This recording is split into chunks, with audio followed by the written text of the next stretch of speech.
条。我修道25载，上！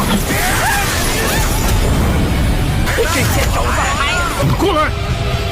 Halo kalian semua, selamat datang di channel Donghua Master. Bagaimana kabar kalian semua? Mimin harap kalian semua baik-baik saja. Dan pada video kali ini kita akan melanjutkan alur cerita dari serial Donghua Perfect World episode ke-247, yang dimana pada cerita sebelumnya Shihao bersama dengan penentu Wameng pada akhirnya telah bertemu dengan Wang Abadi, yaitu pemimpin tertinggi dari keluarga Wang. Yang singkatnya pertemuan tersebut, penentu Wameng meminta kepada Wang Abadi untuk membuat aturan besar bagi keluarga Wang untuk tidak lagi mengganggu muridnya, yaitu Huang. Tetapi Wang Abadi tidak menerima hal itu dengan mudah. Ia justru memberikan tantangan kepada penentu Wameng untuk melakukan pertarungan duel, yang singkatnya pertarungan duel terjadi di antara mereka dan penentu Wameng bisa memenangkan pertarungan itu, yang membuat Wang Abadi pada akhirnya mau tunduk kepada penentu Wameng untuk membuat ketetapan dari keluarga Wangnya untuk tidak lagi mengganggu Huang. Dan itu merupakan inti cerita pada cerita sebelumnya. Kalau gitu pun sekarang langsung saja kita masuk ke bagian cerita terbaru. Cerita ini berlanjut dengan di tempat dari keluarga Wang yang telah membuat pernyataan untuk tidak lagi mengganggu Huang. Tetapi di saat itu adanya penetua dari keluarga Wang yang tampaknya ia tidak suka dengan pernyataan tersebut karena menganggap telah menjatuhkan nama dari keluarga Wang. Hal ini pun membuat penetua Meng kesal kepada penetua itu karena penetua itu yang berani untuk membantah, padahal kepala tertinggi keluarga mereka yaitu Wang Abadi telah mengakuinya secara langsung, dan apalagi ini hanya untuk melindungi muridnya saja yaitu Huang. Tetapi penetua tersebut ia justru berani untuk memprovokasi Shihao dengan menganggap Shihao sebagai orang yang lemah. Dan singkat cerita, karena provokasi tersebut membuat penetua Meng sangat marah kepada penetua ini, yang lalu pun penetua Meng melepaskan serangannya dengan di sana Wangda mencoba untuk menahan serangan tersebut untuk bisa melindungi kakeknya. Tetapi serangan dari penetua Meng yang terlalu kuat membuat Wangda tidak bisa untuk menahannya secara penuh, yang membuat kakeknya Wangda pada akhirnya terkena serangan tersebut yang sampai membuat ia terluka.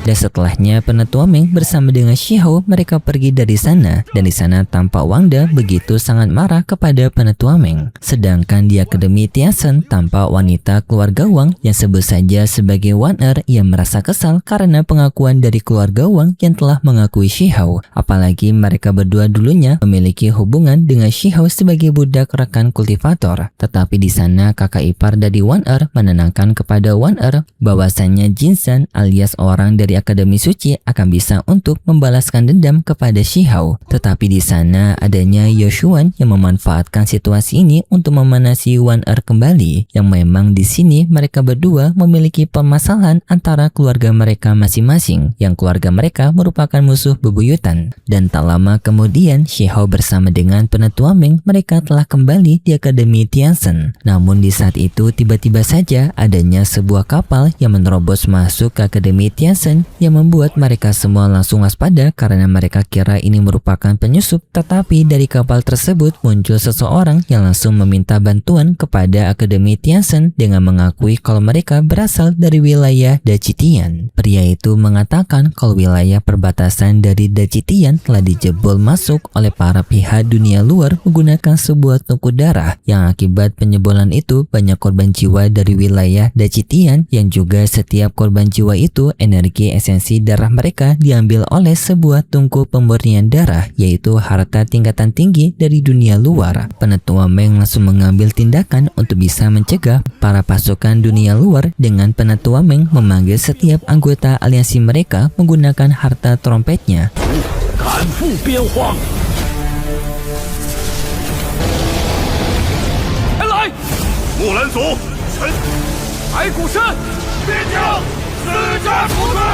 yang para aliansi ini merupakan anggota keluarga abadi dan juga Akademi Tiansen, Akademi Suci, serta Akademi Dewa Kuno, yang setelahnya semua pihak mereka saling berkumpul dengan mereka berada di kapal mereka masing-masing untuk pergi ke wilayah Dajitian, yang di sana Shihao bersama dengan para murid lainnya mereka diajak, tetapi di sini Penentu Meng mengingatkan kalau mereka tidak datang untuk bertarung tetapi hanya untuk menonton, karena untuk bisa mendapatkan pencerahan pada pertempuran yang nyata ini. Tetapi banyak para murid tidak ingin untuk menonton saja, mereka juga ingin membantu melawan para dunia luar. Tetapi pertarungan ini diperingatkan merupakan pertarungan yang berbahaya, dan juga mereka menganggap pertarungan ini merupakan bentuk penghormatan mereka kepada para leluhur mereka yang telah bertarung sampai berkorban menghadapi dunia luar, dan kini mereka akan kembali mengikuti jejak dari para leluhur mereka, dan setelahnya pun mereka dengan kecepatan tinggi menuju ke tempat dari wilayah Dajitian. Sedangkan untuk babunya Shihao, ia tak menyangka pertarungan melawan dunia luar akan segera dimulai, tetapi di sini ia cukup merasa bingung pada pertempuran ini, karena pada pertempuran ini ia akan menghadapi pihak dari keluarganya sendiri yang berasal dari dunia luar. Ia tak menyangka di pertempuran sebesar ini ia akan berada di pihak dari lawan keluarganya. Singkat cerita, mereka telah sampai di wilayah Dajitian, yang di sana mereka melihat wilayah Dajitian telah dipenuhi oleh kekacauan akibat serangan dari dunia luar.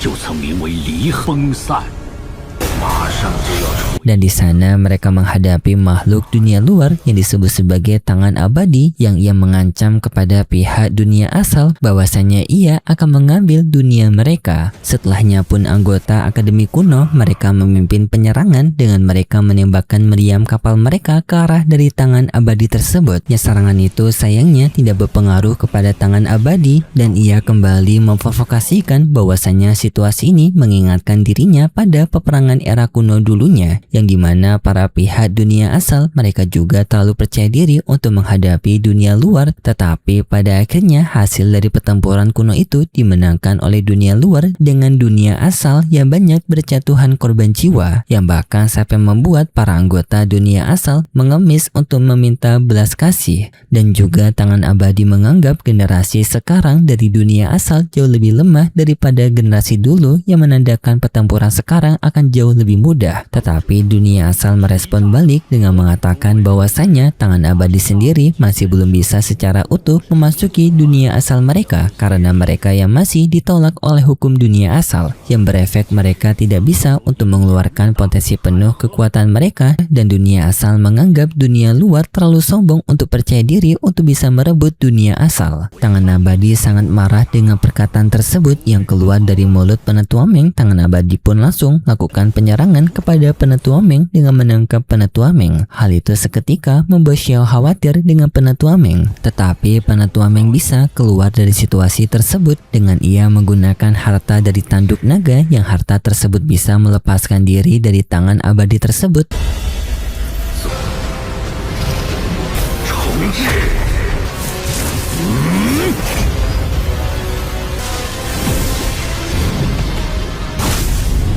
Dan setelahnya juga digabungkan dengan diagram 10.000 alam, yang dengan gabungan serangan itu bisa sampai membuat tangan abadi lenyap. Dan setelahnya adanya perdebatan dari dunia luar dan juga Penentu Meng, yang inti dari perdebatan itu adalah berisikan tentang konsep keabadian, yang dimana pihak dari dunia asal yang dimana mereka dianggap sebagai setengah keabadian, dan juga menyinggung bahkan pada era kuno sangat sedikit sekali yang bisa menyentuh keabadian sebenarnya, berbeda dengan dunia luar yang bisa menyentuh keabadian. Tetapi Penentu Meng menyatakan bahwasanya karena sekarang dunia sudah saling menyatu, maka di sini mereka akan bisa berkesempatan untuk bisa mencapai keabadian sejati. Tetapi pihak dunia luar mereka masih terlalu percaya diri, dan di sini pun pihak dunia luar ingin mengetes kemampuan dari pihak dunia asal yang mereka menantang pertarungan. Dan hal ini pun membuat pihak dunia asal merasa keheranan kenapa dunia luar ingin sekali untuk melakukan pertarungan, padahal di sini pihak dari dunia dunia luar setelah mendapatkan larangan dari hukum dunia asal yang mereka dilarang untuk memasuki dunia asal yang membuat kekuatan mereka tidak bisa maksimal. Tetapi mereka masih keras kepala dan mereka tetap ingin untuk bisa melakukan pertarungan, dan penetua Meng pun menyuruh kepada para penetua Akademi Tianzhen untuk mencari tahu. Dan setelahnya kita diperlihatkan dengan pertarungan dunia luar dan juga dunia asal, dengan pihak dunia luar pertama mengeluarkan seorang pria bernama Dito yang telah mengakui dirinya telah berada di jalan kultivasi selama jutaan tahun. Dan sedangkan untuk dunia asal mereka mengirimkan seorang kultivator bernama Xiang Feng yang berasal dari Akademi Kuno dan juga merupakan murid dari Tetua Agung Akademi Kuno, yang setelahnya mereka berdua saling beradu kekuatan yang dalam satu serangan saja ternyata Dito mampu untuk memenangkan peradaban tersebut.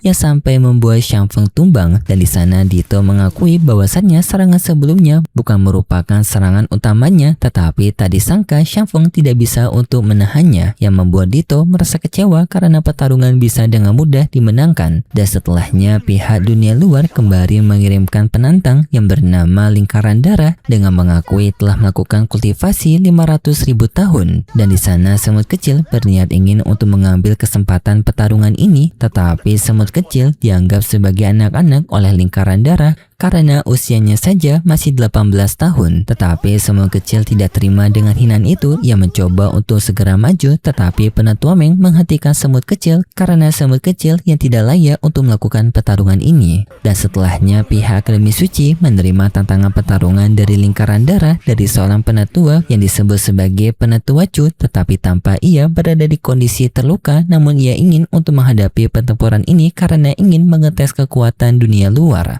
Yang setelahnya pertarungan mereka terjadi, yang dalam pertarungan tersebut tanpa Lingkaran Darah mencoba untuk menyerang si penetua Chu, tetapi di saat itu tiba-tiba saja penetua Chu memiliki sebuah serangan cahaya gelap yang bisa menyerang balik Lingkaran Darah yang sampai membuat tubuhnya meledak.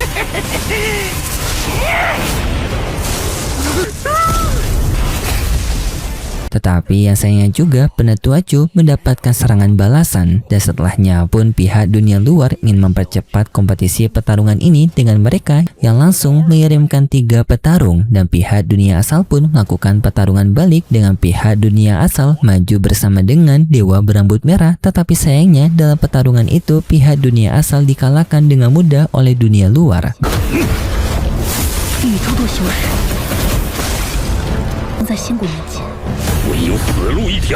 我修道25载。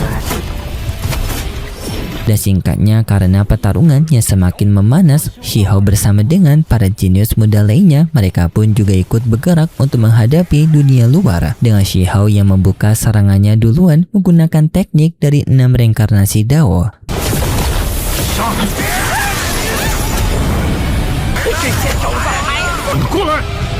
Dan setelahnya mereka semua bersiap untuk bertarung, tetapi sayangnya setelah itu cerita bersambung dan berikut cerita selanjutnya di minggu depan besok. Pada cerita selanjutnya kita diperlihatkan dengan pertarungan dari jenis muda dunia luar dan juga dunia asal, dengan tampak di sana adanya anggota dari jenis muda dunia luar yang merupakan kelambang mantis yang menantang kepada pihak dunia asal untuk melakukan pertarungan duel, dan juga jenius lainnya dari dunia luar yang disebut sebagai ular yaksha, yang ular yaksha akan menghadapi Swan Kun, yang sayangnya di sini Swan Kun akan kalah dan juga akan kehilangan nyawanya. Dan setelahnya duel lainnya dari Bird Devil Gold melawan dunia asal bernama Lu Hong alias Dewi Kehidupan, yang dalam pertarungan ini juga Lu Hong akan dikalahkan oleh jenius dunia luar. Dan setelahnya lagi Raja Matahari Ungu menghadapi Kelambang Matis, yang dalam pertarungan ini juga Kelambang Matis akan bisa mengalahkan Raja Matahari Ungu. Dan selama pertarungan pihak dunia luar yang selalu memenangkan pertarungan tersebut, dan sampai pada akhirnya giliran dari Qin Hao untuk maju menghadapi pertempuran, tetapi Shihao yang mengambil alih pertarungan ini dengan cara mereka menukarkan aura kekuatan mereka menggunakan tulang tertinggi mereka, yang membawa Shihao masuk ke arena pertarungan. Dan dalam pertarungan inilah baru pihak dunia asal mendapatkan poin kemenangan. Dan itu cerita yang akan kita lihat nanti untuk episode selanjutnya di minggu depan besok. Dan seperti biasa Mimin mengingatkan kalau cerita ini merupakan dongeng fiksi yang bertujuan sebagai penghibur saja yang berasal dari karangan novel. Terima kasih buat kalian semua yang sudah menonton video ini sampai akhir. Jika kalian suka dengan video kali ini, bisa beri like serta subscribe dan sampai jumpa di video selanjutnya. See ya!